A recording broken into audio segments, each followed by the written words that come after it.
imagine, but me can say, what come obi ti say Wale, me see no offense intended, unfriendly me. But what come obi say Wale? That was true. No, means true, but I don't want to disrespect him. No, I don't want to disrespect him, but I'm using him as an example. We are not on boni. Okay. So what you say? So no one ever example. No one example. No one so na timi ye ni ye bia. Emfa kwam sabi nyansen nim. Ono so na timi nya da de camera se na nim deep and phone nyina atem. Come on, and you say your money diplomatic passport. Sabi nyansa be ni be free. Na me bo me bera ka ba ediba Mogyabi TV. Mogyabi trends and a $1. Me dey everywhere we so copy mu e Facebook Mogyabi TV, TikTok Mogyabi TV, Samsung na YouTube no so Mogyabi TV. Me so subscribe, we be like it, we no wan share ama unua enye bi a share. Comment ne so bo modi answer the better comment section or dey amame. And I did song be Shatta Wale Ediaba Edema Ola Michael. Ni na ne say post bia and Sophie edit to Twitter say big artist Ghana has say no was say omutimi enya diplomatic passport say dey be so mutu kwan eko amanone say omo kwa akobo show omo akasa kra no omo asumbeju omo na san aye easy amomo na sa post here call so Twitter yi nenam so United Showbiz me try na no Saturday ya show no so and as our discussion no apie so Ola Michael say no cre say artist bit say Stone Boy mo sa akwadie Black Sheriff ne can promise mo no so munya diplomatic passport na beboa no bit say Shatta Wale die undeserved diplomatic passport ni na ne say also say ye share Shatta esuban e social media na so how disrespectful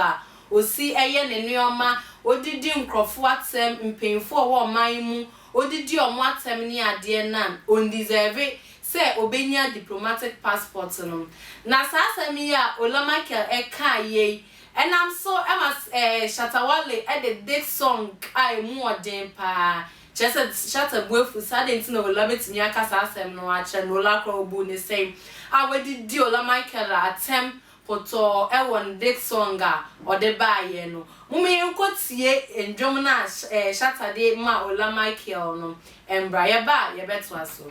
I know say you know you be foolish man. Checks for the mirror what's up on chip. Ola you be foolish man. I know say you know you be foolish man. Stop the chase girls with boyfriends. Ola you be foolish man. If you go down mean say you get sense past dog. Charlie, I swear this country they make a ball. Just music I they do when them want make a war.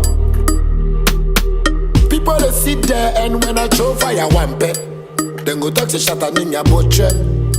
Ola Michael who hear it. I will see a full video no na ya kwhwe no hwe this song Shatta Buefu pa odidi Ola Michael atempa man year out ni baby cry no ebi eso ne so ene ensam ne de na emu odu pa Shatta bibini na wenya abotre bibini a wenya abotre chesa mo de yenti amona so kakra hey enjom so far what Ghana de baby kakra na mo about this song e de reply ya munya ye ho abotre na samba ya na ye bekam na enam sa this song ya eba ye enam so Emma Ola Michael so Elite FM ni show ya or entertainment show or ye ene copy so no say nipa ankasa de so bi didi watem a na so wenya ho asem anka na so wankasa nipa no asem ni hu a nipa no kra no asem no kakra na entausu because no Ola Michael no nam ho no ni hu ni asem Shatta beka say ogina so de didi na tem because wutie ndwemni mu pa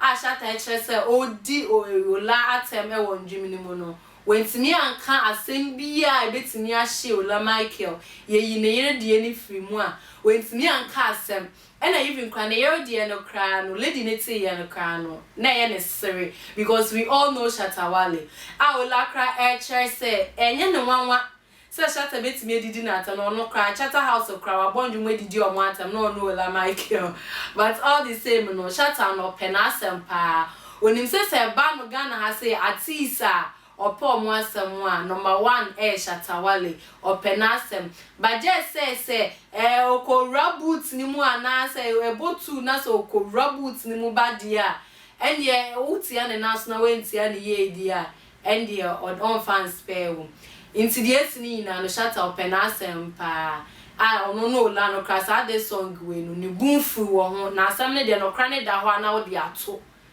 asem no se bana se no kra no bebi a wo se ye de to no ya fa nto efu to nto no nim se no kra no e na wa kan into this song ne de enjija no kra onim se Shatta ya ade for the fans and asa o kan bibia ma the fans ama show base ne so emu ayede mo me yanko share video ne samo a Ola Michael Akan Movies FM no so entertainment show na oy to you Charles Niama Mensa, my best friend, my paddy, my godson. You know I love you, right? And I got you. I love you more than I've ever loved any musician. You are such a good boy. Just that sometimes when you get in your booth, your attitude changes. Maybe now I'll honor the invitation to go to his house, because anytime he sees me, he invites me to his house. So Godfather, that been a few. Oh, Godfather, breathy. I can't record this song, no. But you know, it's also interesting. I'm not that. It gets to a point to be person year, but when you actually find you, that's one share the new information that. That's why you're foolish, man. But the end, that's what I catch in the from are you a demo to there is a mono one who will be a genie. And all grace to Jenny was side. Only Mogri. But so great Jake a crowd. I know all grace in a frame you. I know, a friend of bomb nickname. Men can already so. No, say, hey. When international cognition. When I'm here, yeah, baby. No, the answer was serious. I say, when I'm here, me baby. Now, Quano, hey. Only Kukwasa, Nazo Grace. What's me, Tia say, by my serious. Oh. But I thought you guys were cool. I thought you guys meet and we are cool, but I told you I could boot man at bed 2 a.m. and no money is different. Or maybe he took what you said to heart. No, but I realized that whatever is in the song, the foolish man issue, he has said it to so many. No, he has said it to so many people. You know, say you before. Yeah, no, it won't change. And now, mommy, baby, name, so I can't change it. It doesn't hold what have you, man. Not them, no. It's in the so you say no marry me if there's nothing in the song. That's the bottom line. But it doesn't also take away anything from our relationship. No, but once the part where he insulted your face, I think that one you should go and come back because you are more pleasurable looking. I also miss our punch. And you know, when say I saw a tag of one of his followers, couple of them before this one, and they said the same thing. Say, "What body you say a punch?" It was ever so share Ola Michael. Anymore they casa a chest a grown corn in boom free crab a cobacco say. Shatta it me did in a term. Ewo San Jimia or the buy no. Ni boom free a cra ewo home. May Kyle say Mogyabi TV, Mogyabi trains and a $1. Me de ebre we kopie mu ewo YouTube Mogyabi TV, Facebook Mogyabi TV. So answer na TikTok and so Mogyabi TV. Subscribe, follow, like a video no share mo unye bi enye bi enhwe wo wie nso a ja comment to comment section of mine. Say be ye na no ye besua de ne hu adwenkyera ewo update ye de ba no ho.